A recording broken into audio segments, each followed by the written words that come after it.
Hello everyone, I welcome you all in Nikita's academic voyage। जैसे कि आप देख रहे हैं, I have already uploaded so many videos of contemporary India and education. MD university के exams 28 June से start होने वाले हैं। अगर आपको लगता है कि आपकी प्रिपरेशन नहीं है एंड यू वांट कि सारे क्वेश्चंस के आंसर मुझे एक जगह पे मिल जाए जो बहुत ही ज़्यादा रिपीटेड क्वेश्चंस है, तो मैं उसके लिए ही ये वीडियो स्टार्ट कर रही हूँ, जिसमें मैं सारे क्वेश्चंस के आंसर एक जगह प्रोवाइड कर रही हूँ। This is about BEd first year, paper number 2, contemporary Indian education. ये यूनिट नंबर 3 मैं डिस्कस करूंगी इंग्लिश मीडियम स्टूडेंट्स के लिए 16 मार्कर्स में। पहला क्वेश्चन आपका होगा UEE, universalisation of elementary education और प्राइमरी एजुकेशन। इसमें आपको कंस्ट्रेंट्स इवैल्यूएट करने हैं और जो steps taken by the government to its make it successful. Importance क्या है वोकेशनलाइजेशन ऑफ एजुकेशन का, और practical needs of the country को कैसे फुलफिल करता है। थ्री लैंग्वेज फॉर्मूला क्या है इन इंडियन एजुकेशन सिस्टम, मैंने ऑलरेडी शॉर्ट नोट्स में भी करा रखा है, बट हम अब इसमें लॉन्ग आंसर में देखेंगे। ग्लोबलाइजेशन का मीनिंग क्या है और उसका contact of in the context of higher education के बारे के से रिलेटेड मुझे डील करना पड़ेगा एग्जाम में, ठीक है। मैंने ऑलरेडी शॉर्ट नोट्स करा रखे हैं ग्लोबलाइजेशन के भी और थ्री लैंग्वेज फार्मूला से भी, और even universalization of elementary education भी आई गेस करवाया है, if I am not, but still let's do it in 16 marker question.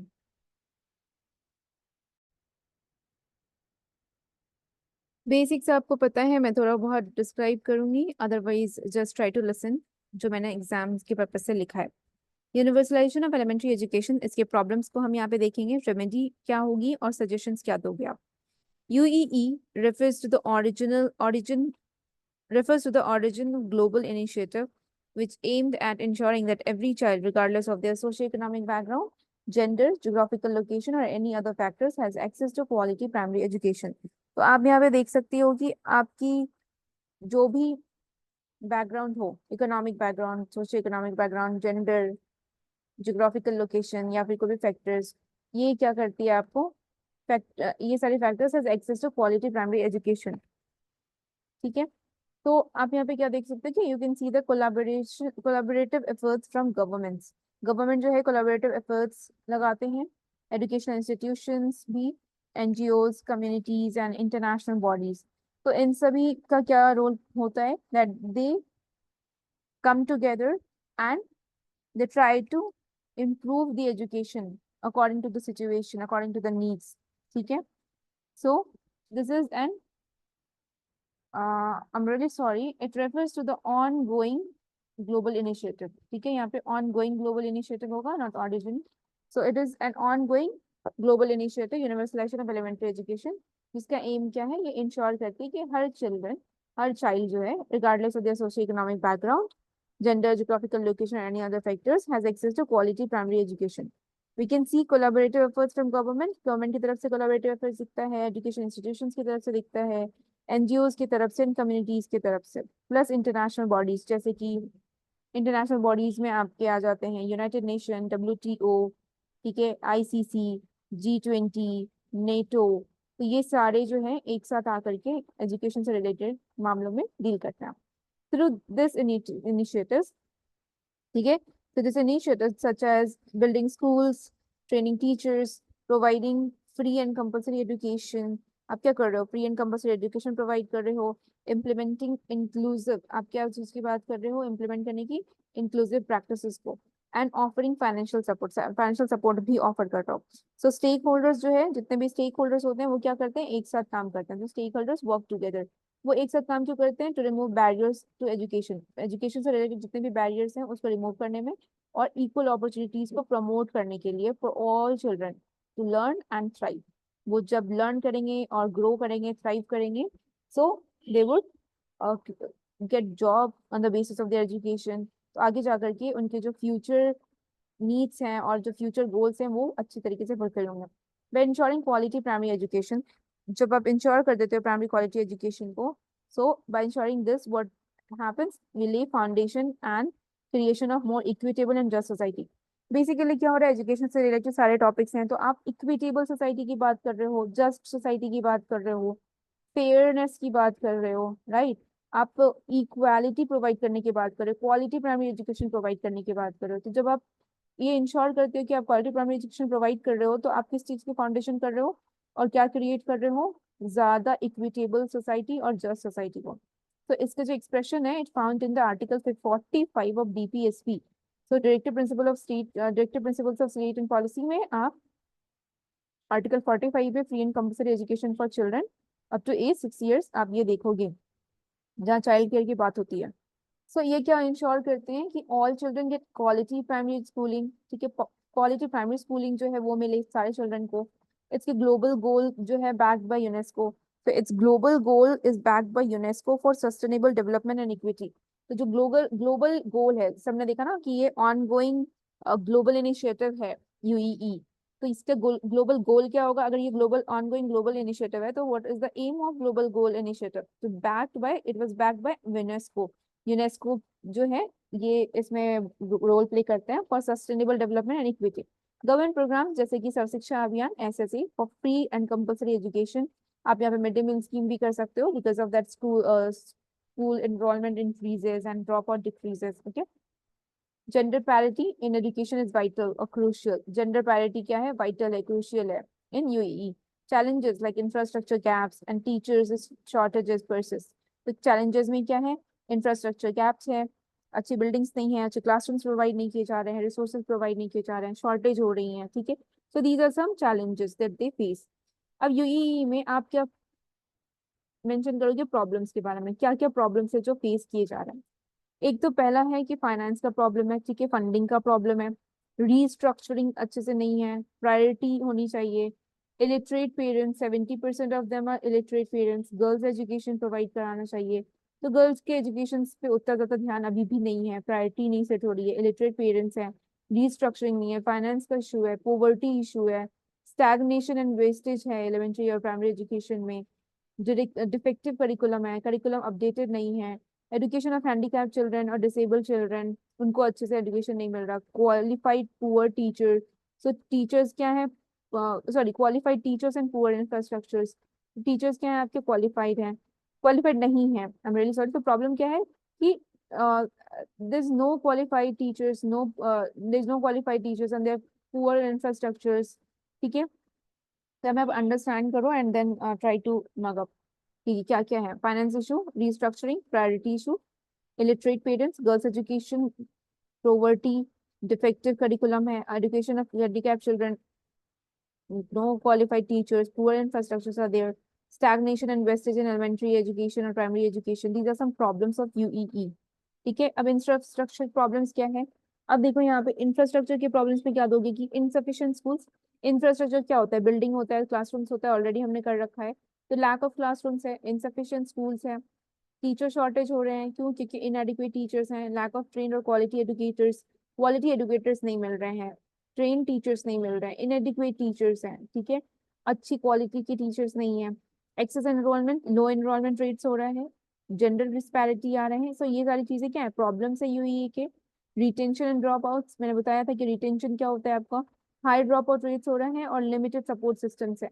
तो रिटेंशन क्या हो रहा है कि एक बच्चा क्लास 3 में था, वो फिर से फेल करके क्लास 3 में आ गया, ठीक है।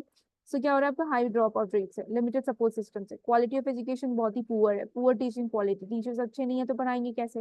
लैक ऑफ रिसोर्सेस, रिसोर्सेस अच्छे नहीं है, क्यों नहीं है? क्योंकि फंडिंग अच्छी नहीं है। इंक्लूसिव एजुकेशन, आप होलिस्टिक एजुकेशन की बात करते हो, एक्सक्लूजन ऑफ डिसेबिलिटीज, आप डिसेबल को एक्सक्लूड कर रहे हो। इनएडिक्वेट क्लासरूम्स, क्लासरूम जो है इनएडिक्वेट है, प्रॉपर क्लासरूम्स भी मेंटेन नहीं है, अकोमोडेशन नहीं है अच्छी। इंक्लूसिव एजुकेशन में आपकी अकोमोडेशन अच्छी होनी चाहिए, तो इनएडिक्वेट अकोमोडेशन है, अच्छी तरीके से आपको आने जाने का, खाने का, सब कुछ का प्रोवाइड नहीं हो रहा बढ़िया से, तो इसलिए आप जो है स्कूल नहीं जाना चाह रहे हो। तो ये सारे प्रॉब्लम्स जो है universalization of elementary education face करते हैं। दो और प्रॉब्लम्स हैं जैसे इक्विटी एंड सोशल जस्टिस। हमने जैसे बोला कि इसका एम क्या है, गोल क्या है? इक्विटी लाना, सोशल जस्टिस लेके आना। प्रॉब्लम कहाँ पे है? सोशियो इकोनॉमिक इनइक्वालिटीज हो रही है, अनइक्वल डिस्ट्रीब्यूशन ऑफ रिसोर्सेस हो रहे हैं, ठीक है। तो यहाँ पे सोशल जस्टिस नहीं हो रहा है, इक्वल पार्टिसिपेशन नहीं, इक्वल डिस्ट्रीब्यूशन नहीं हो रहा, इनइक्वालिटी फेस कर रहे हैं।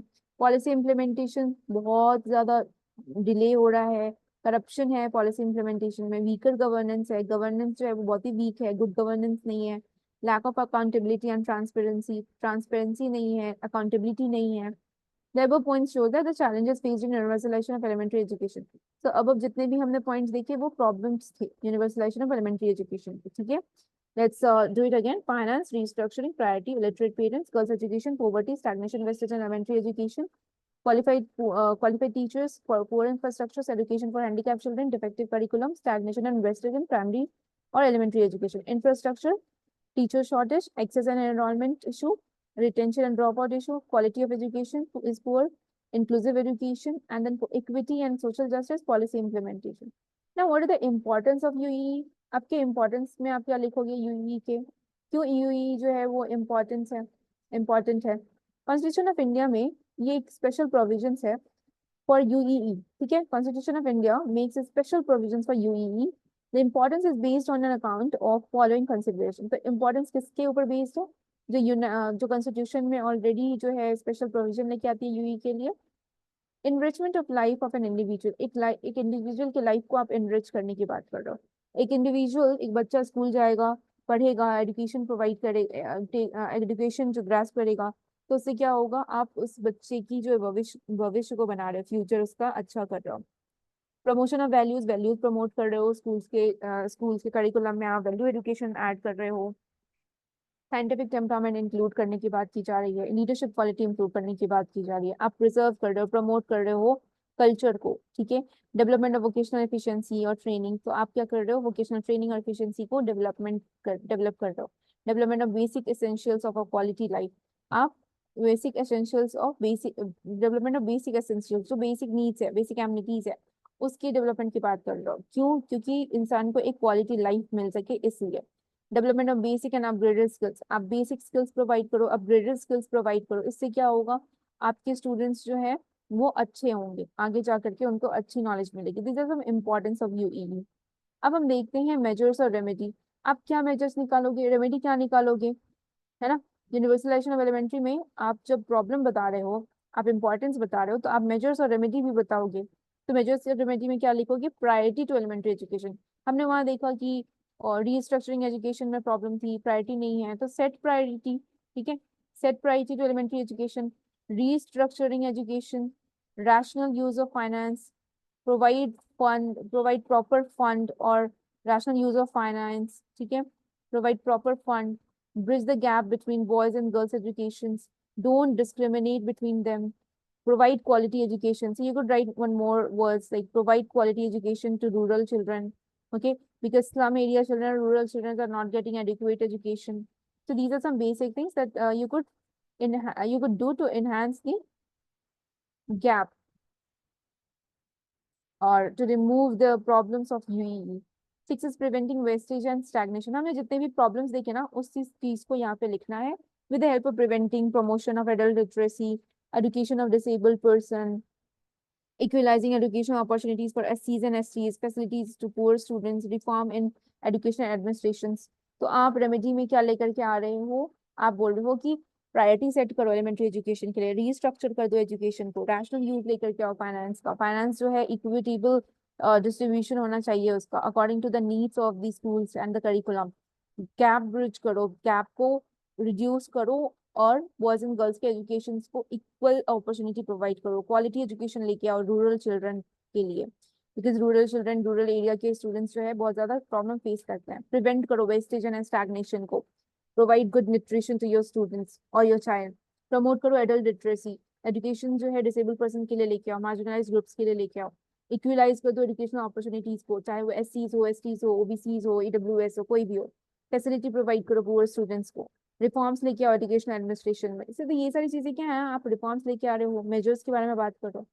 अब देखो यहाँ पे प्रायोरिटी टू एलिमेंट्री एजुकेशन. अब हमने यहाँ पे देखा प्रॉब्लम्स, फिर उसके बाद हमने देखा मेजर्स. अब हम इसको थोड़ा सा एक्सप्लेन करेंगे, बिकॉज 3, 4, 5 पेज में आप क्या क्या लिखोगे, सेम ही चीज को आप थोड़ा एलेबोरेट कर दो.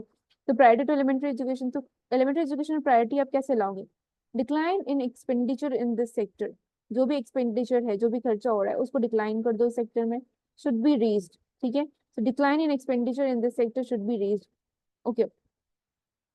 I'm really sorry. जो एक्सपेंडिचर, जो खर्च जो है इस सेक्टर में डिक्लाइन हो रहा है, उसको बढ़ाना चाहिए. क्योंकि जो फंडिंग आपको एजुकेशन के पर्पज से दी जा रही है स्टेट के थ्रू, आप उसको स्कूल्स में ही लगाओ. तो जो आपकी एक्सपेंडिचर डिक्लाइन की जा रही है, जो आप एक्सपेंडिचर यहाँ यूज नहीं कर रहे हो इस सेक्टर में, एजुकेशन सेक्टर में, उसको आप रेज करो, फंडिंग रेज करवाओ. और इक्वल डिस्ट्रीब्यूशन करके आप जहाँ जरूरत है वहां पे प्रायोरिटी सेट करो, एजुकेशन सेक्टर में आप लगाओ. एजुकेशन सेक्टर को रीस्ट्रक्चर करो। एजुकेशन सेक्टर को रीस्ट्रक्चर करने का मतलब क्या है? Replace single point entry system by multiple entry system, ठीक है। रिप्लेस कर दो सिंगल पॉइंट एंट्री सिस्टम को मल्टीपल एंट्री सिस्टम से। तो मल्टीपल एंट्री सिस्टम होना चाहिए, ना कि सिंगल सिस्टम होना चाहिए। तो रीस्ट्रक्चर चेंज हो रहा है। Should introduce facilities for part time education even of at elementary stage. यहाँ पे फैसिलिटीज इंट्रोड्यूस होना चाहिए for part time education even at elementary stage. Elementary stage में भी पार्ट टाइम एजुकेशन को इंट्रोड्यूस करो, ये फैसिलिटीज भी इंट्रोड्यूस होनी चाहिए। तो रिस्ट्रक्चर कर रहे हो आप, एजुकेशन के जो स्ट्रक्चर थे पहले वाले उसको चेंज करके रीस्ट्रक्चर करने की बात कर रहे हो। सिंगल पॉइंट एंट्री को चेंज करके मल्टीपल एंट्री सिस्टम में कर दिया। फैसिलिटीज को इंट्रोड्यूस करना है, और किस बेसिस पे? पार्ट टाइम एजुकेशन किसके लिए? एलिमेंट्री स्टेज के ऊपर।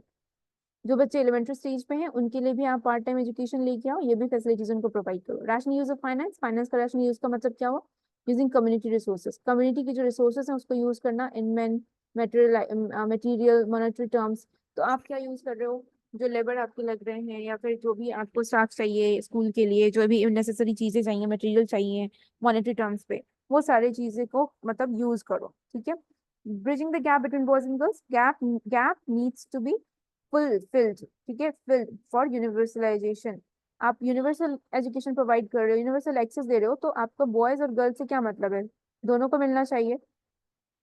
Gender disparity reflects discriminatory social attitude towards the girls child. तो ये जेंडर डिस्पैरिटी है, ये क्या रिफ्लेक्ट कर रहा है? डिस्क्रिमिनेशन रिफ्लेक्ट कर रहा है, ठीक है। ये सोशल एटीट्यूड दिखा रहा है टुवर्ड्स गर्ल्स चाइल्ड। तो गर्ल्स चाइल्ड को भी वही स्पेशल नीड्स और स्पेशल ट्रीटमेंट देनी चाहिए जो बॉयज को मिल रही है। तो ये गैप को रिड्यूस करो। क्वालिटी एजुकेशन प्रोवाइड करो रूरल चिल्ड्रन को, as they often left out of education. तो जितने भी रूरल चिल्ड्रन होते हैं, गांव के लोग जो होते हैं, विलेज के लोग, वो हमेशा जो है लेफ्ट आउट फील करते हैं एजुकेशन के मामले में। Rural villages became backwards. Rural villages जो है वो बैकवर्ड कराने लगे हैं। Where under qualified teachers are posted. तो जितने भी अंडर क्वालिफाइड टीचर्स हैं वो पोस्टेड होते हैं गांव में। क्यों? क्योंकि जो हाईली क्वालिफाइड टीचर्स हैं उनको वेजेस, उनको जो उनकी फीस है वो भी ज्यादा चाहिए। अगर उनको आप रूरल एरिया में भेजोगे, दे वोंट गो, उनको नहीं जाने का मन होगा, because they have done higher education from like good quality schools and all. तो दे वोंट फील कि ठीक है मैं रूरल में जाके पढ़ाऊँ। But the teachers those are teaching in rural area, they are not qualified, they are under qualified. तो ये क्वालिटी एजुकेशन में प्रॉब्लम है। Focus should be on the training of rural teachers. तो आप रूरल टीचर्स को भी इतना अच्छा कर दो तो कि आपको प्रॉब्लम ना हो। प्रिवेंट करो वेस्टेज और स्टैग्नेशन को। स्टैग्नेशन और वेस्टेज को प्रिवेंट करने का मतलब क्या है? एफिशिएंट टीचर्स प्रोवाइड करो, रेगुलर अटेंडेंस लो, फिजिकल हेल्थ को इम्प्रूव करो। Should use play way technique by teachers. आप प्ले वे टेक्निक यूज करो पढ़ाने के लिए, इंटरेस्टिंग टेक्निक यूज करो। रेगुलर अटेंडेंस लोगे, इम्प्रूव करोगे फिजिकल हेल्थ को, एफिशिएंट टीचर्स प्रोवाइड करोगे, तो इससे क्या होगा? Improve schools curriculum and rigid timings. जो स्कूल के करिकुलम है उसको इम्प्रूव करना, और रिजिड टाइमिंग्स जो होती हैं स्कूल्स की उसको भी इम्प्रूव करना। So these are some important things related to preventing wastage and stagnation. Promotion of adult literacy. Adult literacy कैसे promote करते हैं हम? As literacy is high, rate is alarmingly high. जैसे literacy को देख रहे हैं, जैसे literacy high हो रही है वैसे ही rate जो है वो भी high है, ठीक है। A massive program for removing adult literacy should be taken and school promote adult literacy. तो बहुत ही ज्यादा बड़े लेवल पे प्रोग्राम को, मैसिव लेवल प्रोग्राम जो है वो करवाया गया for removing adult literacy illiteracy. तो जो एडल्ट इलिटरेट है उसको रिमूव करने के लिए मैसिव प्रोग्राम लेके आया गया।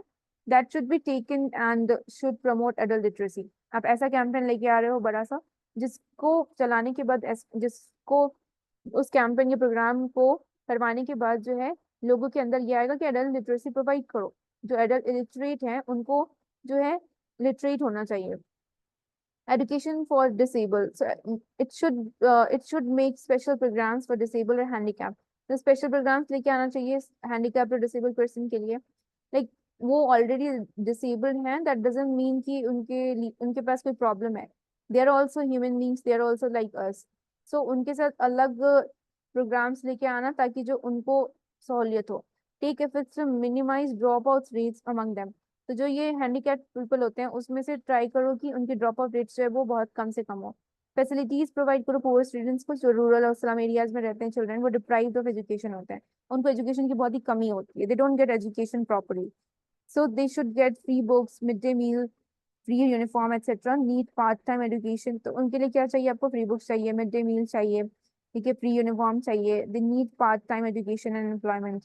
In the last, universalization of elementary education has been one of the most important goals of educational development in India, ठीक है। तो यहाँ पे यूनिवर्सलाइजेशन ऑफ एलिमेंट्री एजुकेशन जो है, ये क्या है आपका, one of the most important goal है of education development in India since independence. अगर देखा जाए तो आर्टिकल 45 जो है has introduced in India Indian constitution regarding this provision. इस प्रोविजन के रिगार्डिंग जो है आर्टिकल 45 को इंट्रोड्यूस किया गया इंडिया में after independence. So the revised and modified policy, जो रिवाइज और मॉडिफाइड पॉलिसी आया है 1992 में, हैड फर्दर रिवाइज टारगेट, ठीक है। तो ये रिवाइज और मॉडिफाइड पॉलिसी जो है इन 1992 हैड फर्दर रिवाइज टारगेट, 92 में और भी ज्यादा revised target था इनका। It started as it shall be ensured that free and compulsory education of satisfactory quality is provided to all children up to 14 years of age before we enter 21st century. So a national mission will be launched for achievement of this goal. आप क्या लिख रहे हो? It shall be ensured that free and compulsory education of satisfactory quality is provided to all children up to 14 years of age before we enter 21st century. A national mission will be launched for achievement of this goal. This is all about universalization of elementary education. अब हम देखते हैं modernisation, ठीक है। तो modernisation topic में आप क्या लिखोगे कि मॉडर्नाइजेशन क्या होता है, एक प्रोसेस होता है of rapid change. Modern world में आप मॉडर्न तरीके से जियोगे, राइट। तो मॉडर्न टाइम्स में क्या हो रहा है, डायनामिक चेंजेस आ रहे हैं, रैपिड चेंजेस आ रहे हैं, and adjustment with new requirements in life. अब लाइफ में हमेशा न्यू रिक्वायरमेंट्स होती हैं according to the changes that we are seeing nowadays. तो आपको उसके अकॉर्डिंग एडजस्ट करना पड़ेगा, उस रैपिड चेंजेस के अकॉर्डिंग जो भी न्यू रिक्वायरमेंट लाइफ में आ रहे हैं, because of the application of science and technology. ये क्यों हो रहा है, because of the application of science and technology. Artificial intelligence आ गए हैं, कंप्यूटर्स का बहुत ज्यादा डिमांड हो गया, डिजिटल लिटरेसी प्रोवाइड होने लग गई है। So it is comprehensive as well as complex and dynamic. ये कॉम्प्रिहेंसिव भी है, कॉम्प्लेक्स भी है और डायनामिक्स भी है। The changes are broad, BROUGST broad, the changes are broad in the social, economic, political and cultural life of the people. जो changes है वो किस में लाया जा रहा है, socio economic and political and cultural life of the people. People का जो पॉलिटिकल लाइफ है, कल्चरल है, सोशल एंड इकोनॉमिक लाइफ है, उन सब में चेंजेस लाने की बात की जा रही है। So three countries are categorized into it: underdeveloped countries, developing countries, and the developed countries. जो already developed countries हैं, ठीक है, जो डेवलपिंग कंट्रीज हैं और जो अंडर डेवलप्ड कंट्रीज हैं, ये तीनों आते हैं मॉडर्नाइज वर्ल्ड में। ये ब्लैक बेला करके हैं, इन्होंने बोला कि modernization is the increase in capacity of a social system to process information from within and without it. तो मॉडर्नाइजेशन क्या है, ये एक इंक्रीज है कैपेसिटी ऑफ सोशल सिस्टम में।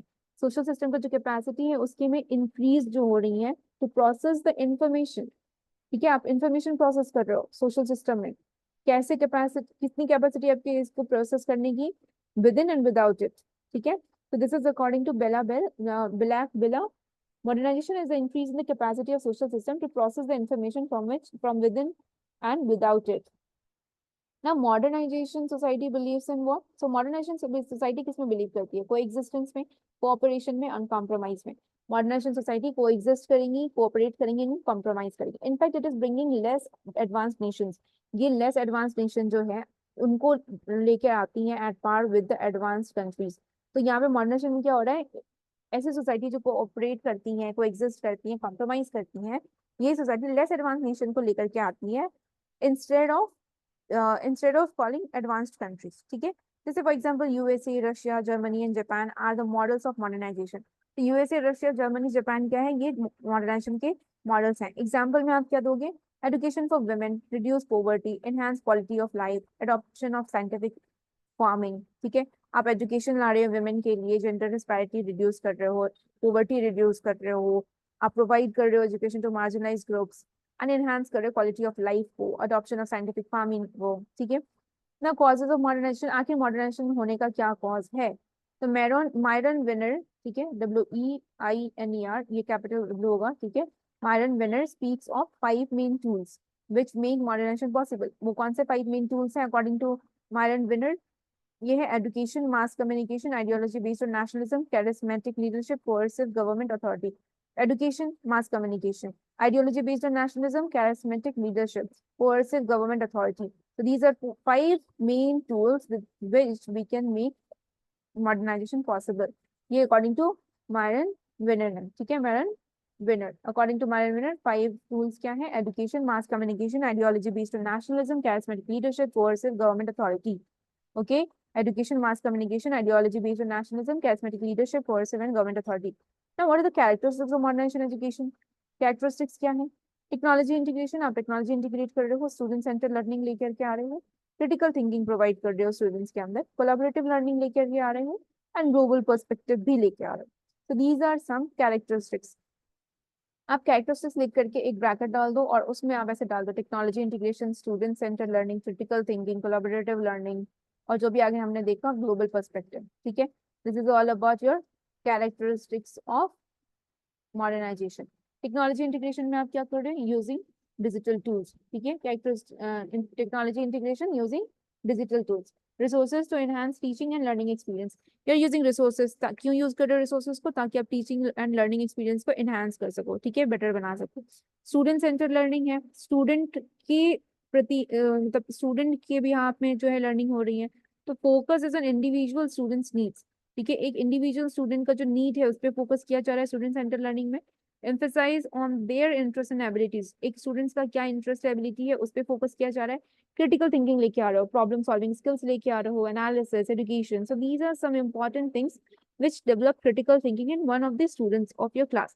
So एक इंडिविजुअल को क्रिटिकल थिंकिंग कराने के लिए प्रॉब्लम सॉल्विंग स्किल्स सिखाओ, एनालिसिस सिखाओ, एजुकेशन के बारे में बताओ। Four is collaborative learning. Collaborative learning में आप क्या करते हो? टीम वर्क प्रमोट करते हो, पीयर लर्निंग प्रमोट करते हो, ग्रुप में बैठाते हो, मेडिटेशन करवाते हो, साथ में काम करने के लिए सिखाते हो, वर्चुअल लर्निंग बताते हो, ठीक है। Virtual is like online learning सिखा रहे हो, कम्युनिकेशन करवा रहे हो so that they can communicate with anyone with anywhere globally also. Global perspective में क्या है? रिकॉग्नाइजिंग, अप्रिशिएटिंग कल्चरल डाइवर्सिटी, जो कल्चरल डाइवर्सिटी है इंडिया का, जो कल्चर है उसको जो है रिकॉग्नाइज करना और अप्रिशिएट करना, रिस्पेक्ट करना, ठीक है। Instead of denying others culture, you are respecting each and everybody's culture because it's all about global perspective. You are meeting with people globally. Fostering global awareness, आप global awareness को foster करने की बात कर रहे हो, और जो understanding है उसको भी। तो you are talking about fostering global awareness and understanding. This comes under global perspective. ना इम्पैक्ट ऑफ मॉडर्नाइजेशन, मॉडर्नाइजेशन का इम्पैक्ट क्या है? अब देखो ऑक्यूपेशन क्या है, बहुत ही ज्यादा स्किल्ड और स्पेशलाइज्ड है। आज के टाइम में आप जो भी ऑक्यूपेशन कर रहे हो, चाहे वो किसी भी प्रोफेशन में हो, चाहे कंप्यूटर हो, चाहे आप आईटी फील्ड में कर रहे हो, एआई से रिलेटेड कर रहे हो, या फिर कंपनी में कर रहे हो, कहीं भी कर रहे हो, बहुत ही ज्यादा स्किल्ड ओरिएंटेड हो गई है, स्पेशलाइज्ड हो गई है। किसी पर्टिकुलर फील्ड में आप स्पेशलाइज्ड होने चाहिए, स्किल आपका उस पर्टिकुलर फील्ड में अच्छा होना चाहिए। So these are something related to occupation which become more skilled and specialized. Number of people engaged in secondary and tertiary sectors. तो number of people है वो किस में engaged है? Secondary और tertiary sector में engaged है ज्यादा। Increases and in primary reduces. ठीक है। So number of people engaged in secondary and tertiary sectors increase and in primary education reduces. ठीक है। तो primary sector में जितने भी people हैं वो reduce होते जा रहे हैं, और secondary और tertiary sector में increase होते जा रहे हैं। तो engagement कहाँ सबसे ज्यादा हो रहा है आपका? सेकेंडरी और टर्सरी सेक्टर में, instead of primary sector. So primary sector की जो आपकी एंगेजमेंट है वो क्या हो रही है? रिड्यूस हो रही है। बार्टर सिस्टम को रिप्लेस कर दिया क्या मनी सिस्टम से? पहले बार्टर सिस्टम होता था, एक हाथ से कुछ लो और दूसरे हाथ से कुछ दो। अगर आपके पास एक बोरा चावल है और आपको जो है ब्रेड की नीड है और इसके पास ब्रेड है, तो आप इसको ये चावल दे दो, अगर इनको चावल की नीड है और आप ब्रेड ले लो। So this is barter system, एक हाथ से लो एक हाथ से दो। अभी क्या हो गया है? Money system. आपके पास पैसा है, आपको कुछ एक्स्ट्रा मतलब ना देना है ना लेना है, आपको जो लेना है आपको वही लेना है। जैसे मानो आपको एक सोप लेना है, तो आप वहां जाओगे, आप मनी दोगे एंड देन सोप लोगे, राइट। तो बार्टर सिस्टम आपका किससे रिप्लेस हो गया? मनी सिस्टम से। Improved health care facilities, education facilities etcetera. आप हेल्थ केयर फैसिलिटीज और एजुकेशन फैसिलिटीज को इम्प्रूव करने की बात कर रहे हो, ठीक है। तो मॉडर्नाइजेशन का इम्पैक्ट क्या पड़ गया कि हेल्थ केयर फैसिलिटीज इंप्रूव हुआ, एजुकेशन फैसिलिटीज इंप्रूव हुआ, जियोग्राफिकल डिस्टेंस जो है वो रिड्यूस हो गया, ओल्ड एग्रीकल्चरल टूल्स को उसको रिप्लेस कर दिया क्या न्यू एडवांस टूल से। तो पहले जितने भी ट्रेडिशनल टूल्स यूज किए जाते थे, आज मॉडर्न एंड एडवांस टूल्स को यूज किया जा रहा है। जियोग्राफिकल डिस्टेंस को रिड्यूस कर दिया गया है, न्यू इंस्टीट्यूशंस बनाए जा रहे हैं, new institution introduced, okay, new institutions को इंट्रोड्यूस किया जा रहा है। जैसे बैंकिंग हो गया न्यू इंस्टीट्यूशन, मास कम्युनिकेशन हो गया, देयर एटसेट्रा मेनी मोर, ठीक है। So these are few important new institutions that are introduced because of modernization. Introduction of new value system. अब न्यू वैल्यू सिस्टम को भी इंट्रोड्यूस करने की बात कर रहा हूँ। आपने तो पहले बताया कि हाँ ठीक है, वैल्यू एजुकेशन को ऐड करने की बात करी जा रही है, मेजर्स लाया जा रहा है। तो introduction of new value system भी आया, जैसे equity, equality, justice, individualism, secularism, etcetera. तो आप इक्वालिटी लाने की बात कर रहे हो, जस्टिस लाने की बात कर रहे हो, individualism, secularism, etcetera. Changes in family structure, आपके फैमिली के स्ट्रक्चर में चेंजेस आना। Introduction of middle class family. तो मॉडर्नाइजेशन क्या कर रही है, फैमिली के स्ट्रक्चर में चेंज लेके आ रही है, मिडिल क्लास फैमिली को इंट्रोड्यूस करा रही है ना। एलिमिनेट किया जा रहा है वेरियस सोशल इविल्स को, ठीक है, प्रिविलेंट इन आवर सोसाइटी। जितने भी सोसाइटी में प्रिविलेंट सोशल इविल्स हैं उनको जो है एलिमिनेट किया जा रहा है। तो elimination of various social evils prevalent in our society. Now what are the advantage and disadvantages? Advantage economic growth, आपका इकोनॉमिक ग्रोथ हो रहा है, स्टैंडर्ड्स ऑफ लिविंग आपका इंप्रूव हो रहा है। डिसएडवांटेज एनवायरमेंटल डिग्रेडेशन हो रही है, सोशल डिसरप्शन हो रहे हैं। एडवांटेज में economic growth and improve standards of living, disadvantage में environmental degradation, social disruption. Then again advantage में आपका क्या है, इंफ्रास्ट्रक्चर डेवलपमेंट। आप एडवांटेज में क्या बोल रहे हो कि आपका इंफ्रास्ट्रक्चर क्या हो रहा है, डेवलप हो रहा है, ठीक है, इंफ्रास्ट्रक्चर आपकी डेवलप हो रही है। और डिसएडवांटेज में क्या हो रहा है आपका, इकोनॉमिक इनइक्वालिटी आ रही है, ठीक है। तो एडवांटेज में आपका हो गया कि इंफ्रास्ट्रक्चर डेवलपमेंट, आपके इंफ्रास्ट्रक्चर डेवलप हुए क्योंकि प्रॉब्लम था ये, सोशल प्रोग्रेस ज्यादा होने लग गया, ग्लोबलाइजेशन आना स्टार्ट हो गया, टेक्नोलॉजिकल एडवांसमेंट आ गई, टेक्नोलॉजी बहुत ज्यादा यूज में आ रही है अभी। एडुकेशन, एडुकेशन को एक्सेस करने का जो है वो परमिशन मिला, चाहे वो डिसेबल्ड है, पुअर है, कोई भी हो। कनेक्टिविटी इंक्रीज हुई, हेल्थ केयर एडवांसमेंट आया, कल्चरल एक्सचेंज हुआ, कल्चर को रिस्पेक्ट करना स्टार्ट हुआ, हेल्थ केयर फैसिलिटीज प्रोवाइड होने लगी, एडवांसमेंट होने लगा, इंक्रीज कनेक्टिविटी, कनेक्टिविटी इंक्रीज होने लगी, और एजुकेशन को सब तक पहुंचाने की बात हुई इसमें। So access to education to all instead of their sex, education, race, caste, etcetera. Technological advancement, globalisation, social progress and infrastructure development. And another two was economic growth and improve standard of living. Disadvantage में क्या है आपका, environmental degradation हो रहा है, social disruptions, economic inequality है, ठीक है, इकोनॉमिक इनइक्वालिटी, बिकॉज किसी के पास कम पैसा है, किसी के पास ज्यादा पैसा है, इकोनॉमिक इनइक्वालिटी आ गई। लॉस ऑफ कल्चरल आइडेंटिटी, इसमें कल्चरल आइडेंटिटी लॉस कर रहे हैं लोग। रिसोर्स डिप्लीशन हो रही है क्योंकि रिसोर्स जो है डिस्ट्रीब्यूट नहीं किया जा रहा इक्वली। अर्बनाइजेशन का प्रॉब्लम देखने को मिल रहा है। डिस्प्लेसमेंट ऑफ ट्रेडिशनल जॉब्स, अभी जो ट्रेडिशनल जॉब्स हैं वो डिस्प्लेस हो गए हैं, अभी जो मार्केट में न्यू 21st सेंचुरी में चल रहा है वो आ गए हैं। डिपेंडेंसी ऑन टेक्नोलॉजी, टेक्नोलॉजी पे लोग बहुत ही ज्यादा डिपेंडेंट हो रहे हैं। प्राइवेसी कंसर्न, सो प्राइवेसी कंसर्न्स भी है, आपकी प्राइवेसी भी बहुत ज्यादा हैम्पर कर रही है because of modernization. Resistant to change, आप चेंज के प्रति रेसिस्टेंट हो, you don't want change easily, but in advantage you need connectivity, increase connectivity, access to education, healthcare advancement, cultural exchange, technological advancement, globalization, social progress, infrastructure development, and then economic growth and improved standard of living. So these are some important advantage and disadvantage of modernization. As you know, modernization in education is multifaceted, ठीक है। modernization जो है education के field में multi faceted है, एक चीज पे बेस्ड नहीं है। One hand it has significantly transform the educational landscape, एक हाथ में देखा जाए तो एजुकेशन लैंडस्केप को पूरे की पूरी तरीके से ट्रांसफॉर्म कर दिया गया है, ठीक है। Offering access to wealth of resources, तो आप क्या कर रहे हो, वेल्थ ऑफ रिसोर्सेस को एक्सेस करने की बात कर रहे हो, इनोवेटिव टीचिंग मेथड्स लेके आने की बात कर रहे हो, and global connectivity. So it has significantly transformed the educational landscape, offering access to wealth of resources, innovative teaching methods, and global connectivity. तो आप किसमें जो है ज्यादा ध्यान दे रहे हो, आप एजुकेशनल लैंडस्केप को ट्रांसफॉर्म करने की बात कर रहे हो, offering access to wealth of resources, innovative teaching methods लेके आना, और ग्लोबल कनेक्टिविटी लेके आना। This is led to enhanced learning experiences, ये जो है एनहांस्ड लर्निंग एक्सपीरियंसेस लेके आया, improved educational outcomes and increased opportunities for students worldwide. तो इसमें क्या हो रहा है आपका, this has led to enhanced learning experiences, ये learning experiences को enhance करने की बात करी गई। improved educational outcomes, और educational outcomes जितने भी थे उसको improve करने की बात करी गई, and increased opportunities for students worldwide। तो इससे क्या हो गया आपका, opportunity increase हो गया for students worldwide। However, there are also challenges, बहुत सारे challenges भी हैं related to modernization in education. These include issues such as digital divide, less students can access technology and online resources, not all students because of their geographical location, for example, if a rural or slum areas people are there, that they cannot get access to online education, so digital divide is there. So these are some problems that they face. This is all about modernization. In conclusion, what you were going to write that modernization in education has numerous benefits as well as challenges. जैसा अभी हमने देखा, benefits भी हैं, challenges भी हैं. To ensure equitable access to quality education for all students, by embracing in modernization while remaining mindful of its potential drawbacks. तो embrace करना है अगर modernization को, then you have to be remain mindful of its potential drawbacks. तो जो किसी भी चीज के होने का drawbacks भी होता है और benefits भी होता है.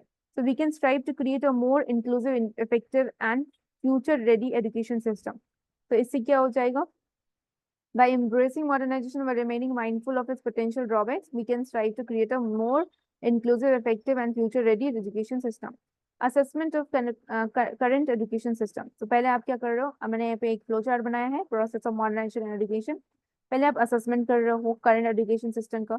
करंट एजुकेशन सिस्टम कैसा है उसको असेस किया, फिर एक गोल सेट किया, उसके बाद टेक्नोलॉजी को इंटीग्रेट किया गया, देन करिकुलम में डेवलपमेंट लेकर के आया गया, फिर टीचर ट्रेनिंग हुआ, फिर स्टूडेंट सेंटर्ड लर्निंग अप्रोच लेके आए, एंड इंफ्रास्ट्रक्चर में इम्प्रूवमेंट आया, एंड देन एंड में इवेल्युएशन एंड फीडबैक आया. पहले असेसमेंट हुआ. So what is the sequence of flowchart? Assessment of current education system, goal setting, integration of technology, curriculum development, teacher training, student centered learning, infrastructure improvement, and evaluation and feedback. This is the process of modernization in education. Now comes to vocationalization of education in India. इसमें हम problem solve करेंगे, suggestions, causes of slow progress of it, आखिर क्यों जो है ये slow progress हो रहा है वोकेशनलाइजेशन. ठीक है, सजेशंस क्या है एंड ऑब्जेक्टिव्स क्या है और सेकेंडरी एजुकेशन फॉर इट. ना पहले डिफाइन करेंगे हम वोकेशनलाइजेशन आखिर है क्या. Vocationalization of education refers to the integration. आप इंटीग्रेट कर रहे हो वोकेशनल ट्रेनिंग को. किसमें इंटीग्रेट कर रहे हो? जनरल एजुकेशन में. आपके जो जनरल सब्जेक्ट्स होते थे पहले, ट्रेडिशनल सब्जेक्ट्स, उसमें आप क्या कर रहे हो? वोकेशनल ट्रेनिंग को ऐड कर रहे हो. इसका एम क्या है? To provide students with practical skills. Vocationalization का एम क्या होता है? प्रैक्टिकल स्किल प्रोवाइड करना and knowledge relevant to the specific trades और नीड्स और प्रोफेशन. आपको जो स्पेसिफिक ट्रेड्स है, प्रोफेशन है, उसके अकॉर्डिंगली, उसके नीड के अकॉर्डिंग आपको नॉलेज और प्रैक्टिकल स्किल्स प्रोवाइड करना. एग्जाम्पल में आप क्या दोगे कि along say traditional subjects like mathematics, science, students might learn plumbing, carpentry, information technology skills, AI, Internet of Things, and etc. So these are some examples. Next objectives लिखोगे आप. Objectives of secondary education in vocationalization. Secondary education in vocationalization में objectives क्या होगा आपका? Skill development. Overall skill development जरूरी है. Equip students, engage students with practical skills that enhance their employability and self-reliance और independence. ठीक है, तो अब एक स्टूडेंट कैसे इंडिपेंडेंट बनता है? When a student get job. ठीक है, तो जॉब आपको कैसे मिलेगा? जब आप practical skills according to your subject gain करोगे. ठीक है, it will enhance the students employability and self reliance. Foster a skilled workforce that meets the demand of various industries. ऐसा वर्कफोर्स जो है, स्किल्ड वर्कफोर्स फॉस्टर करो जो कि आपके वेरियस इंडस्ट्रीज की डिमांड को फुलफिल कर रहा हो, मीट कर रहा हो. For example, if you are a student of BCA and you are getting equipped with something related to your computer application, then you are fulfilling the needs of your industry. So according to that you are preparing yourself. तो उसमें क्या होगा? आपका skill development होगा तो आपको employability मिलेगी, आपका सेल्फ रिलायंस इंक्रीज होगा, एनहांस होगा. Economic development. इकोनॉमिक डेवलपमेंट में क्या हो रहा है? Contribute to national economy. आप इकोनॉमिक डेवलपमेंट भी कर रहे हो with the help of vocationalization. आपको जॉब मिलेगा, आपके नेशनल इकोनॉमी में वो कंट्रीब्यूट होगा, GDP में कंट्रीब्यूट होगा by reducing unemployment and under employment. आपको जॉब मिलने से अनएम्प्लॉयमेंट रिड्यूस होगी और अंडर एम्प्लॉयमेंट जो है वो भी रिड्यूस होगी. Next is SMEs. जो सपोर्ट है वो प्रोवाइड किया जाता है. Support the development of SMEs, small and medium enterprises, through skilled man power. तो आप क्या कर रहे हो? सपोर्ट कर रहे हो. किसको सपोर्ट कर रहे हो? डेवलपमेंट ऑफ SMEs को, स्मॉल एंड मीडियम इंटरप्राइजेस को. किसके थ्रू? स्किल्ड मैन पावर के थ्रू. अच्छा स्किल्ड मैन पावर होगा तो आपका जो SMEs है वो ग्रोथ होगा and then it is going to support the development of small and medium enterprises. Holistic education. Holistic education में क्या होगा आपको?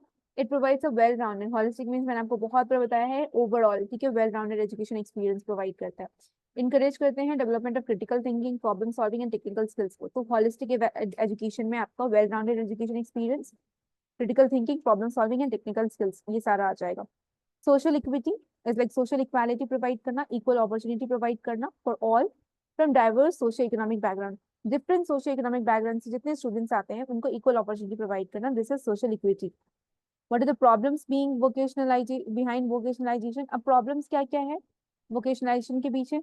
करिकुलम में प्रॉब्लम है, ट्रेनिंग क्वालिटी में प्रॉब्लम है, आपका करिकुलम आउटडेटेड है, अपडेटेड नहीं है, इनएडुकेट ट्रेनिंग है, टीचर्स इज नॉट क्वालिफाइड, ठीक है, इंफ्रास्ट्रक्चर इनसफिशिएंट है, फंडिंग इश्यूज हो रहे हैं, फंडिंग जो है आपको अगर मिल भी रहा है तो लाइक इनइक्वालिटी है, नॉट डिस्ट्रीब्यूटेड प्रॉपरली, परसेप्शन और सोशल स्टिग्मा और नॉर्म्स, आपके जो सोसाइटी के परसेप्शंस हैं, थिंकिंग है, नॉर्म्स हैं, वो बहुत ही डिफरेंट है, low prestige, low status, parental attitudes, these are some issues. Industrial linkages अच्छा नहीं है, वीक इंडस्ट्री जो है वो वीक इंडस्ट्री और एकेडमिक कोलैबोरेशन है, कोलैबोरेट जो है, कोलैबोरेशन जो हो रहा है, जो इंडस्ट्री और एकेडमिक के बीच का जो स्ट्रेंथनिंग है, जो क्या बोलते हैं आप उसको, कनेक्शन है, वो बहुत ही वीक है, ठीक है, तो लिंकेज है वो बहुत ही वीक है। So it often leads to a disconnection between industries and education institutions, which lead to a gap between the skills taught and those required by the job market. अब अगर मेरे कॉलेज का link किसी विप्रो के industry के साथ है और मुझे प्रोवाइड करना है अपने स्टूडेंट्स को स्किल्स जो कि विप्रो के अंदर चाहिए, अब मैं उस स्टूडेंट्स को कुछ और प्रोवाइड कर रही हूँ, बट जो मैं प्रोवाइड कर रही हूँ वो जो विप्रो की इंडस्ट्री को रिक्वायरमेंट है वो फुलफिल नहीं हो रहा है, तो इंडस्ट्री और एकेडमिक के बीच का लिंकेज जो है वो क्या हो जाएगा, वीक हो जाएगा। सो यहाँ पे इस चीज को ध्यान रखना चाहिए ताकि गैप ना बने और ऐसा स्किल्स प्रोवाइड कराया जाए जो कि जॉब मार्केट में चाहिए और इंडस्ट्री को चाहिए, ठीक है। कॉजेस क्या है स्लो प्रोग्रेस का? आखिर प्रोग्रेस स्लो क्यों है वोकेशनलाइजेशन का? क्योंकि पॉलिसी इम्प्लीमेंटेशन गैप्स हैं, पॉलिसी तो बनाया जा रहा है बट इम्प्लीमेंटेशन सही से नहीं हो रहा है, इनकंसिस्टेंट पॉलिसीज है, पॉलिसी कंसिस्टेंट नहीं है, lack of coordination between central state government, central state government के बीच में कोऑर्डिनेशन नहीं है, अच्छा, इनकंसिस्टेंट पॉलिसी हो रहा है, फ्रीक्वेंट पॉलिसी चेंजेस। अब 5 years के अंदर जो है एक गवर्नमेंट आती है एंड देन फिर वो गवर्नमेंट चेंज होती है, फिर दूसरी गवर्नमेंट आती है, फिर वो पॉलिसी चेंज करती है, तो इससे क्या हो रहा है, कंसिस्टेंट नहीं हो रहा है, इनकंसिस्टेंट पॉलिसी हो रही है, तो कोऑर्डिनेशन ही अच्छी नहीं बन रही है, frequent policy changes हो रहे हैं, create uncertainty and hinder or disturbs the long term planning and development।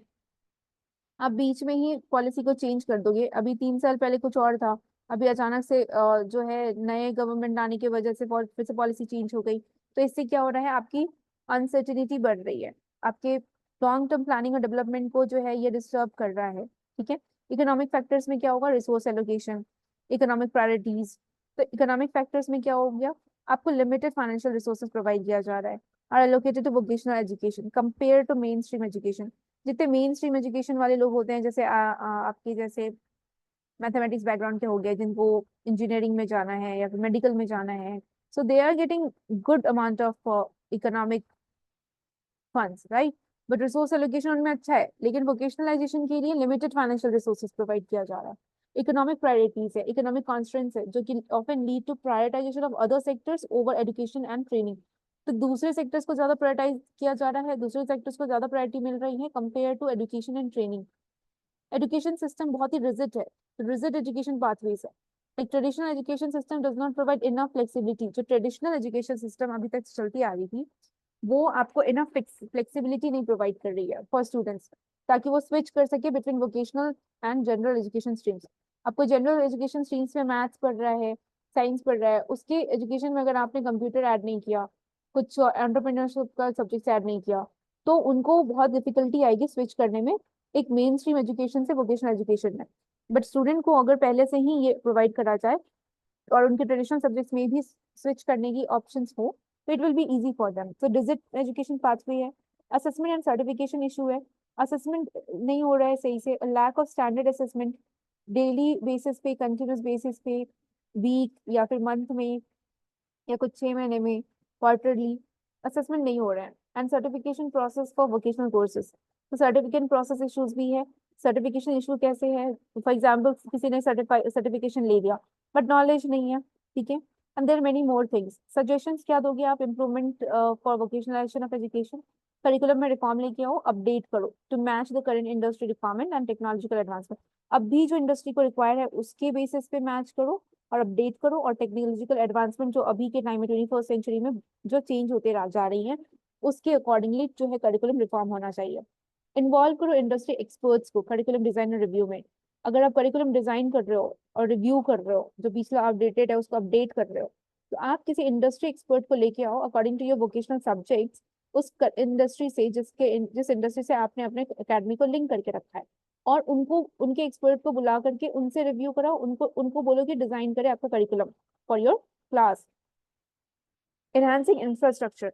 Infrastructure gap था, फंडिंग नहीं मिल रही थी, तो इंफ्रास्ट्रक्चर बहुत सही से नहीं है, तो इंक्रीज करो फंडिंग तो, ताकि इंक्रीज करने के बाद क्या होगा, डेवलप हो जाएगा आपका state of the art of training facilities. आपकी इंफ्रास्ट्रक्चर जब डेवलप होगी, फंडिंग डेवलप होगी, तो आपका state of the art of training facilities भी इंप्रूव होगा। ठीक है। स्टैब्लिश मोर वोकेशनल ट्रेनिंग सेंटर्स। जितने ज्यादा वोकेशनल ट्रेनिंग सेंटर स्टैब्लिश करे जाएंगे और अपग्रेड करे जाएंगे, it upgrade the existing ones. ठीक है।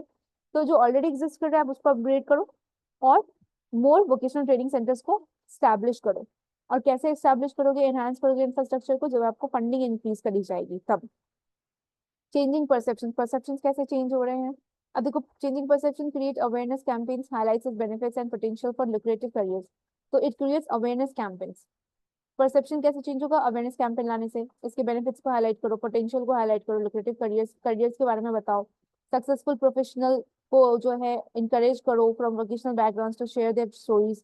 आप प्रोफेशनल्स को बुलाओ अपने स्कूल्स में, कॉलेजेस में, और उनके जो वोकेशनल बैकग्राउंड्स हैं उनको बोलो कि आप अपनी स्टोरीज शेयर करें, ताकि स्टूडेंट्स को इंकरेजमेंट मिले and they would get the motivation from them. तो स्ट्रेंथनिंग इंडस्ट्री लिंकेजेस। अभी हमने देखा कि प्रॉब्लम क्या होती है, इंडस्ट्री और एकेडमिक का जो कोलैबोरेशन है बहुत वीक होता है, तो उस चीज को इंक्रीज करो। Foster the partnership between education institution and industries for internships and apprenticeships for job and job placements.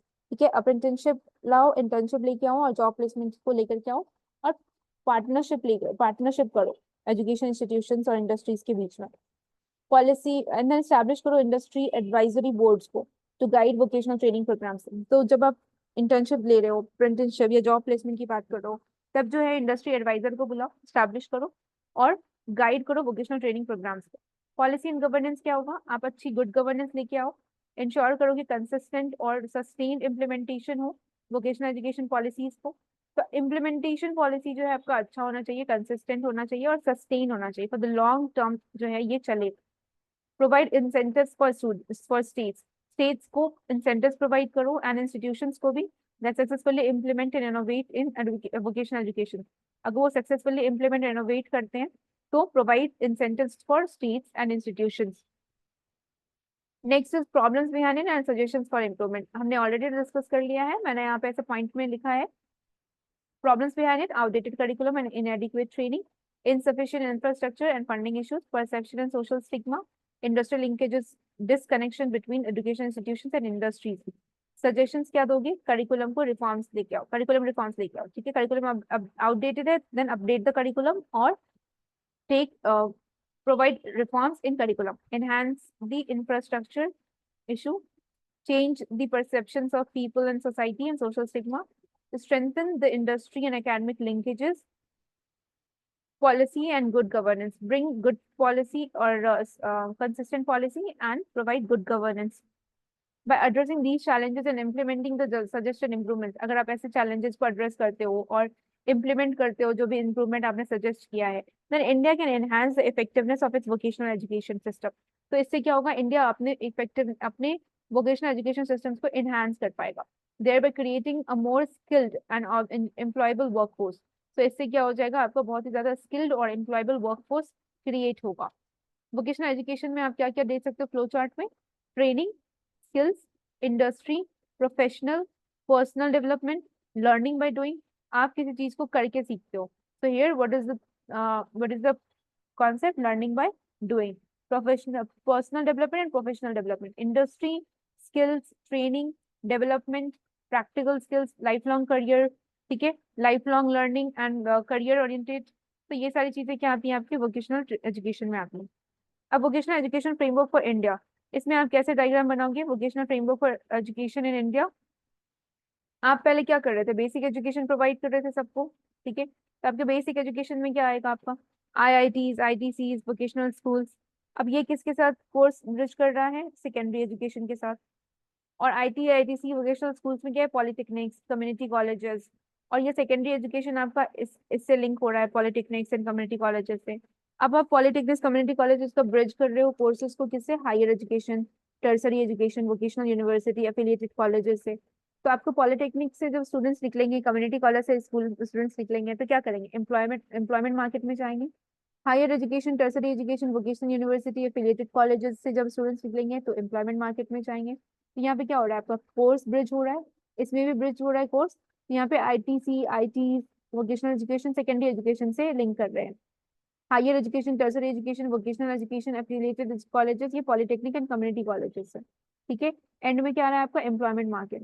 तो न्यू डायरेक्शंस में क्या आएगा वोकेशनलाइजेशन में? Increasing the flexibility of vocational education training, overcoming the challenges faced by institutes, increasing the resource allocation, increasing the capacity of institutes, and assessing the impact on employability. क्या कर रहे हो आप? assess कर रहे हो impact on employability. So these are something related to vocationalization. बहुत easy था ना। यूनिट नंबर 3 में हम ग्लोबलाइजेशन देखेंगे, मैंने ऑलरेडी करा रखा है, so I am not going to dictate it, explain नहीं करूंगी। कॉन्टेक्स्ट ऑफ हायर एजुकेशन के टर्म्स में ग्लोबलाइजेशन क्या होगा? Globalization is the process of interaction and integration among people, companies and governments of different nations driven by international trade, investment, information technologies, and cultural exchanges. It encompasses the increasing interconnected and interdependent nature of the world's economies, societies, and cultures, breaking down the barriers and reshaping various aspects of life on a global scale. Now, it gained significant scholarly attention in 1980s. However, the concept existed earlier in various forms in social sciences and economic theories. What is the purpose of bringing globalization? The purpose of bringing globalization is to enhance quality, improving educational standards through international benchmarks, expand the access, providing more opportunities for students worldwide. So you are providing more opportunities for the students worldwide, be it in India or outside India. Drive innovation. So drive innovation is like encouraging collaborations, research, and technological advancements. So you're encouraging your students for collaborating with others with research and technological advancements. So drive innovation, doing something innovative. Economic benefits. Economic benefits are like attracting international students and funding, boosting economic growth. Prepare global workforce, equipping students with for the global job market. Equipping students with global job market. Strengthen institutional reputation. Building prestigious global academic partnership. You are strengthening institutional reputation. Building prestigious global academic partnership. By doing partnership, you are strengthening the institutional reputation. Policy and governance. Harmonizing educational policies for smoother international collaboration. So what are you doing? You are harmonizing, making peace with educational policies, and for like doing it for what? For smoother international collaboration. Globalization in context of higher education. In context of higher education, what is the importance of globalization? International mobility. Internationally, you can move from one platform to another. Students exchange programs, encouraging global student movement, going from India to abroad. Okay, faculty exchange. So teachers sharing knowledge abroad. So there are many teachers who go abroad to teach, to share their knowledge. So faculty exchange happens. Joint research projects, collaborative international studies, joint research projects, collaborative international studies. Global campuses, universities establishing overseas branches. So these are some global branches or global campus. So what are the, all right, this was under international mobility, student exchange programs, faculty exchange, joint research projects, global campus. Next is curriculum development. So how you develop your curriculum. So in curriculum development, write about global perspective, language programs, cultural studies, international accreditations. In global perspective, inclusion of international viewpoints, then language programs, learning multiple languages, cultural studies, in exploring diverse cultures, international accreditation, globally recognized qualifications. Now, technological integrations. By integrating technologies, you create online courses, accessing education remotely, virtual classrooms, interactive online learning, digital resources, online libraries and database, e-learning platforms, tools for virtual education. Number 4 is cross-border collaborations. In cross-border collaboration, dual degrees. So cross-border. Dual degrees, research partnership, academic conferences, professional networks. In dual degrees, partners degree, okay, partner degree programs. Dual degrees, partner degree programs, research partnership, joint global research efforts, academic conferences, international knowledge exchange events, professional networks, building global academic connections. Quality and regulations may harmonize the standards, harmonization standards, visa regulations, quality assurance and funding schemes. So harmonize the standards, aligning educational standards. So in policy and regulations, harmonization of standards, aligning education standards, visa regulations, simplifying students' mobility so that students can move from India to abroad with the help of visa. So visa is going to regulate. So it makes it simple for students to mobilize. Quality assurance, ensuring global education quality. So you get global education. Funding schemes, international financial support mechanisms. So there are some international financial support mechanisms. With the help of that, you can get funds or scholarship, and then you can go to learn something globally. Cultural exchange, study abroad programs. In cultural exchange, study abroad programs, immersing in different cultures, intercultural workshops, enhancing cultural understanding. So intercultural workshop is like you are enhancing cultural understanding from one to another place or another country, because this is intercultural, like one to another. But if it would be intra, that means within the same area, within the same place. Global competence, developing a global mindset. So developing global mindset with the help of global competence. Exchange internship, working in diverse environments. You're exchanging internship, working in diverse environments. Economic factors are like tuition fees, international fee structures, scholarship programs, funding international studies, economic partnership, university industry collaborations, international funding grants, and international support. Language and communications में क्या है? Bilingual education. So bilingual education is providing by the teaching in multiple languages. Translation service, aiding non-native speakers. Intercultural communication, improving global interaction skills. Language exchange, programs for mutual learning. So language exchange is like you are changing your language, and it is like programs of mutual learning. So you are learning mutually together. Language exchange. These dimensions illustrates how globalization shaped higher education, influencing policies, practices, and the overall education environmental worldwide. Globalization education. Globalization and education के लिए मैंने एक diagram बनाया है. In this diagram, just make education in between, because you are talking about globalization and perspectives of education. International mobility is happening, right? You have seen right now. We have done all the points related to these particular topics. Curriculum development, technological integration, cross-border collaboration, cultural exchange, quality and regulation, and economic reforms, language and communication. So these are some globalization related to education. Let me repeat it again. International mobility, curriculum development, cultural exchange, technological integration, quality and regulation, cross-border collaboration, economic factors, language and communication. Okay, this is all about globalization. Let me repeat these globalization in context of higher education. International mobility में हमने क्या देखा? Student exchange programs, faculty exchange, joint research projects, global campus. Student exchange programs encouraging global student movement, faculty exchange, teachers sharing knowledge abroad, joint research projects, collaborative international studies, global campus, universities establishing overseas branches. Curriculum development, global perspectives, inclusion of international viewpoints, language programs, learning multiple languages, cultural studies, exploring diverse cultures, international accreditations, globally recognized qualifications. This is curriculum development.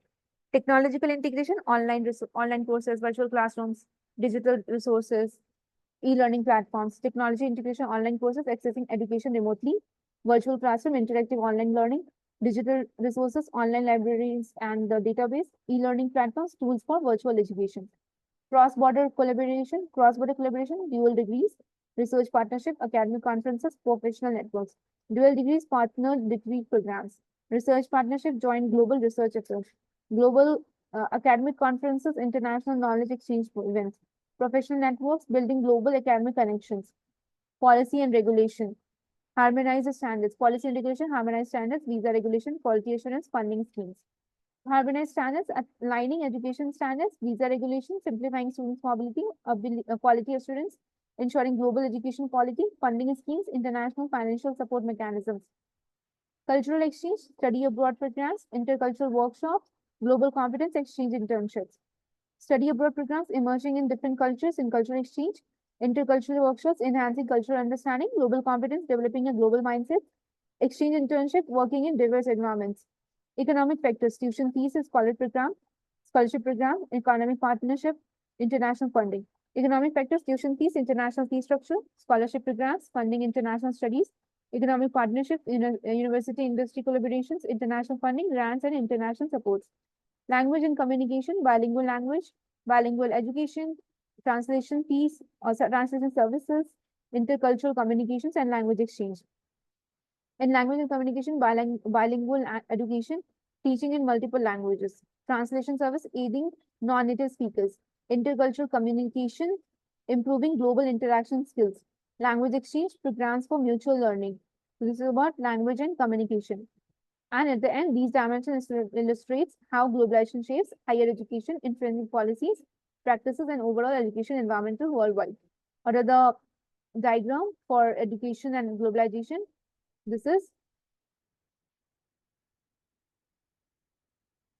education in center, and then international mobility, curriculum development, cultural exchange, policy and regulation, economic factors, language and communication, cross-border collaboration, technological integration. International mobility, curriculum development, cultural exchange, policy and regulation, economic factors, language and communication, cross-border collaboration, technological integration. Now comes to three language formula. मैंने already इसको short notes में कराया है. Let's look at this. How you will write if it comes in long form question, 16 marker. Language formula का origin कहाँ से हुआ, aims क्या है, इश्यूज क्या है, एंड सॉल्यूशन क्या प्रोवाइड करोगे. The Congress party, okay, the Congress party, the leader of national movement in India, okay. तो the Congress party, the leader of national movement in India, drew attention to languages of Indians. इन्होंने क्या किया, attention दिया languages of Indians के ऊपर as science of national identity. इसको national identity की तरफ से देखा गया, और जो कांग्रेस पार्टी थी, जो नेशनल मूवमेंट की लीडर हुआ करती थी, उन्होंने अटेंशन दिया, ध्यान दिया लैंग्वेज ऑफ इंडियंस के ऊपर as a sign of national identity. जो लीडर थे नेशनल मूवमेंट के, very sensitive about using as indigenous language. वो बहुत ही ज्यादा सेंसिटिव थे about using it as an indigenous language. तो मिनिस्ट्री ऑफ एजुकेशन जो MOE है 1966 में, they recommended three language formula. MOE recommended three language formula. पहला हो गया मदर टंग, ठीक है, मदर टंग और regional language, and Indian language that is Hindi, और modern language that is English. ठीक है. रिव्यू ऑफ पॉलिसी डॉक्यूमेंट्स, आप क्या कर रहे हो, फिर रिव्यू करने की बात कर रहे हो पॉलिसी डॉक्यूमेंट्स को. TLF is like three language formula, so review कर रहे हो पॉलिसी डॉक्यूमेंट्स को. Origin of three language formula happened in 1948 से 49, जब हमारा देश आजाद हुआ था उसके बीच में. 1948 to 49 ये राधा कृष्णन कमीशन के थ्रू आया था. Three language formula Radha Krishnan commission के थ्रू आया था. With the origin of TLF in 1948 to 49. Recommendation of three language formula in 1952. Origin कब हुआ, 1948 to 49 by Radha Krishnan commission, and recommendation जो है 1952 में by Mudaliar commission. Official adoption कब हुआ था TLF थ्री लैंग्वेज फॉर्मूला का, 1968 में, विद NPE. ठीक है, NPE के थ्रू 1968 में थ्री लैंग्वेज फॉर्मूला जो है ऑफिशियली अडॉप्ट किया गया था. Implementation and reinforcement of TLF कैसे हुआ, पहले 1986 में, फिर 1988 में, फिर 1992 में, then 2000 and then 2005 and then 2016. यहाँ पे पहले ओके, यहाँ पे देखो आप पहले 1948, ठीक है, 1948 से स्टार्ट हुआ. 1948 में 48 में क्या हो गया आपका, राधा कृष्णन कमीशन आया. 1948 से 49 राधा कृष्णन कमीशन. ठीक है, इसके हेल्प से आपका थ्री लैंग्वेज फॉर्मूला ओरिजिन हुआ था. ओके,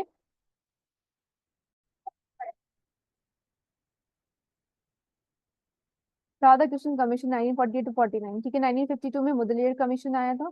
यहाँ पे हमने देखा कि recommendation for TLF 1952 Mudaliar commission.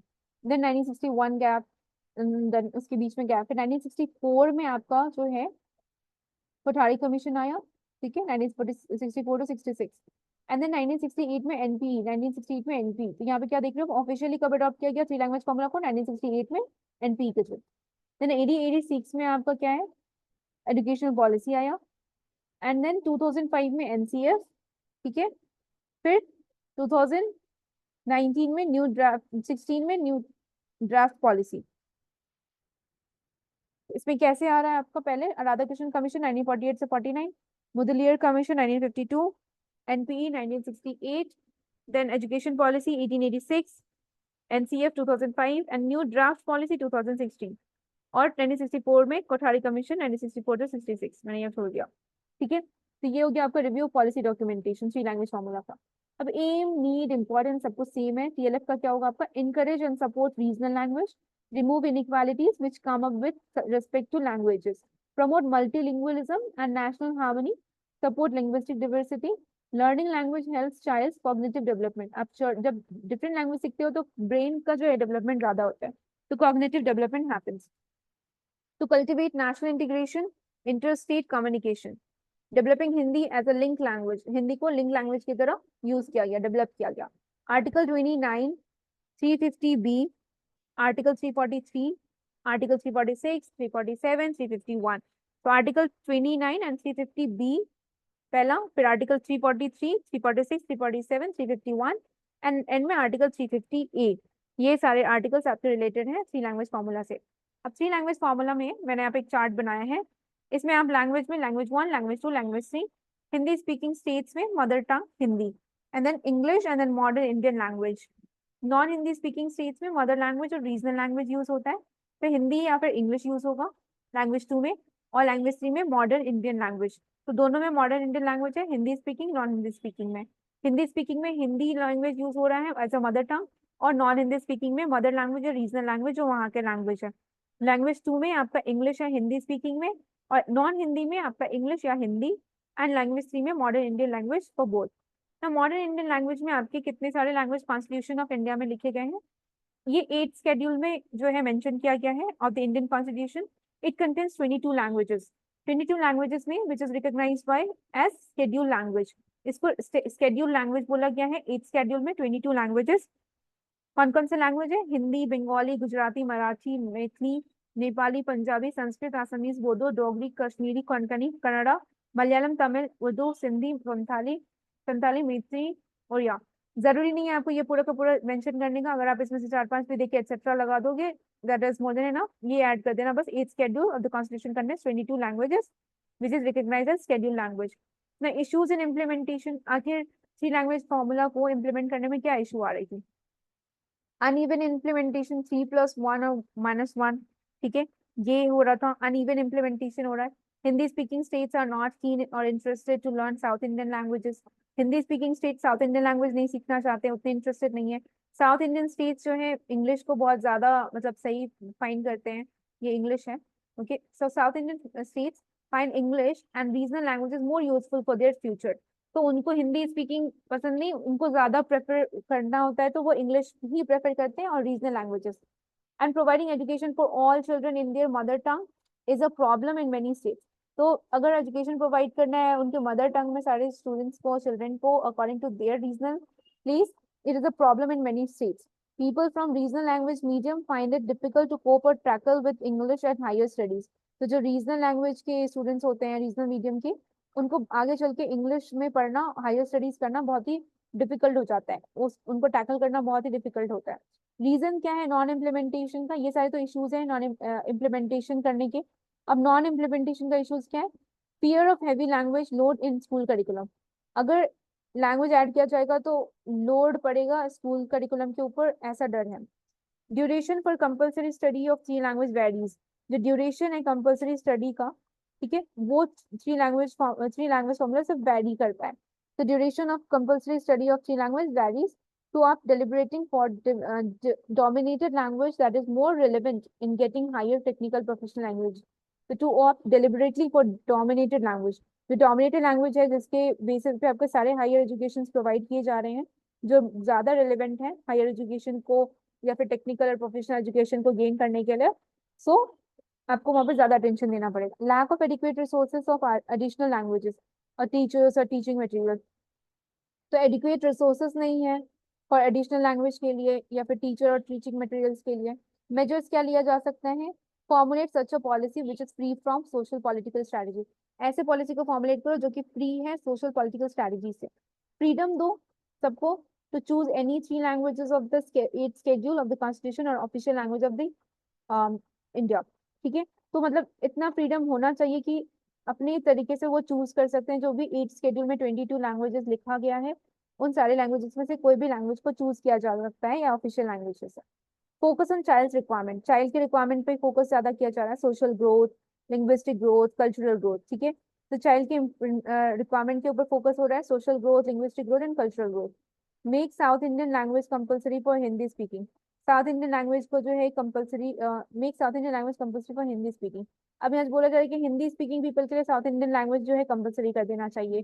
For non Hindi states teach Hindi, मतलब एक्सचेंज कर दो। साउथ इंडियन हिंदी नहीं सीखना चाहते, उनको हिंदी कंपलसरी कर दो।